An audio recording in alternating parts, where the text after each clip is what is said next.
Umakyat sa hagdan yung aninong walang katawan. Lumang boarding house ito sa likod ng isang maliit na simbahan sa Bohol. Doon nakatira ang pinsan ko habang nag-aaral sa college, kaya madalas akong dumalaw. 3 palapag, manipis ang dingding, at gabi-gabi maririnig mo ang kalampag ng yero at ulan sa semento. Pero isang gabi, may umakyat na hindi nakatira doon. Bandang 12:00, naghuhugas kami ng pubyertos sa maliit na kusina sa ground floor.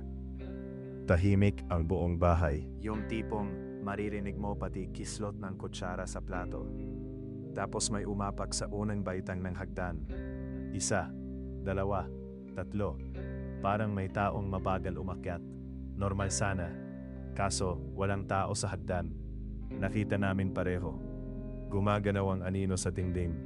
Pero walang katawan na gumagawa nun. Tumigil kami pareho. Akala namin baka ilaw lang galing sa labas. Pero walang dumadaan sa sakyan. Patuloy yung mga hakbang.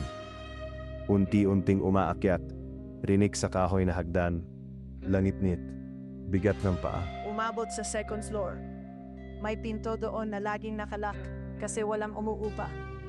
Biglang kumalabog yung pinto. 1 beses. 2 beses. Parang may gustong pumasok. Tapos may sumagot mula sa loob. Mahinang boses ng babae. Pero walang tao sa kwarto na yun 2 taon na. Umakyat kami ng pinsan ko. Kahit nanininig na. Pagdating sa second floor, bukas na yung pinto. Wala kaming hinawakan. Wala ring tao sa hallway. Pero malamig yung hangin. Amoy kandila at lumang sampagita. Sa loob ng kwarto, may lumang kama na iniwan ng dating tenant. Doon namin nakita. May aninong nakahiga sa kama. Gumagalaw, humihinga. Pero walang katawan sa ibabaw ng kutson. Anino lang. Dahan-dahang bumangon yung anino at tumingin sa amin kahit wala itong mukha. Tumakbo kami pababa. Kinaumagahan sinabi namin sa may-ari. Namutla siya agad. May dating boarder daw sa kwarto na yon. Nursing student. Biglang namatay isang gabi habang natutulog. Heart problem daw sabi ng polis. Pero may kapitbahay na nagsabing gabi-gabi pa ring may umaakyat sa hagdan kahit walang nakatira sa taas.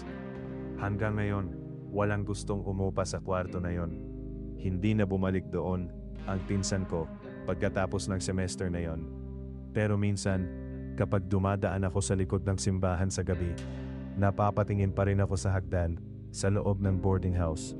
Kasi kahit sarado ang pinto, minsan may aninong gumagalaw sa bintana ng second floor. Kung nakakita ka na rin ng ganito sa boarding house, i-comment ang hagdan. I-share mo ito bago may makarinig ulit ng umaakyat.